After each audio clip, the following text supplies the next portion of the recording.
అబ్రాహాము ధనాన్ని ఆధారం చేసుకున్నాడు. ఆ రాజు ఆమె గురించి ధనాగారం ఇవన్నీ పంపిస్తాడు. మనోడే మరలా నాకే నా భార్యరా బావ అని చెప్పాలి. భార్యను అక్కడ పెట్టాడు, ఇవన్నీ తీసుకున్నాడు. దేన్ని ఆధారం చేసుకున్నాడు? ధనాన్ని ఆధారం చేసుకున్నట్లుగా కనిపిస్తుంది బిడ్డలారా. నీవు ధనాన్ని ఆధారం చేసుకుంటే ఏమవుతుంది అంటే అక్కడ కూడా ఫాల్ట్ ఉంది. ధనం ఎక్కువైపోవటం వల్ల సోదరులిద్దరికి గొడవ వచ్చి నువ్వు ఆధారిపోరా, నేను ఇది ఆధారిపోతాను, ఎట్లా ఉంటుంది అన్నమాట. మనం దేన్ని ఆధారం చేసుకున్నా మనకి నష్టమే. అబ్రాహాము ధనాన్ని ఆధారం చేసుకుంటాడు.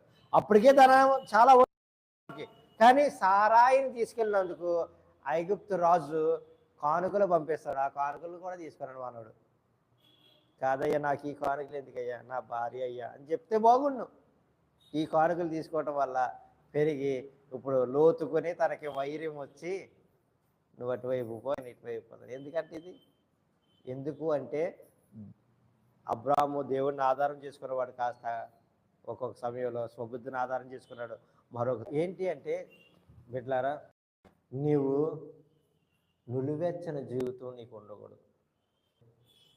నీ బిడ్డలారా, నువ్వు ఇదివరకు నడిచావు కానీ దేవుణ్ణి ఎరిగిన తర్వాత కూడా నువ్వు అట్లా నడిస్తే, వారి గురించి చెప్తున్నాను నేను, మా బంధువుల గురించి చెప్తున్నాను. దేవుణ్ణి ఎరిగిన తర్వాత దుఃఖమయంగా ఉన్న నా జీవితం ఇప్పుడు మరొకరిని బలపరిచే విధంగా ప్రభువు చేశాడు. ఒకప్పుడు ఉదయం మొదలుకొని రాత్రి వరకు ఇంక పండుకునే వరకు ఏడ్చే ఈ కళ్ళు ఇప్పుడు మరొకరిని వెతుకుతున్నాయి ఎవరిని బలపరుద్దామని. ఎందుకు ఇట్లా జరిగిందంటారు? నేను దేవుణ్ణి విని, దేవుణ్ణి మాత్రం తెలుసుకొని, దేవుణ్ణి ఎరిగి, దేవుణ్ణి గ్రహించాను. ఇప్పుడు దేవుణ్ణి ప్రకటిస్తున్నాను. బిడ్డ, ఈరోజు నీవు తెలుసుకోకే ఇంకా అటొక కాలు ఇటొక కాలు కింద ఉన్నావు. నువ్వు నిజంగా దేవుడిని గ్రహించకే ఆ క్షణంలో దేవుడు అబ్రహాముకు ప్రత్యక్షమవ్వడు. బిడ్డ, ప్రత్యక్షమవ్వడు.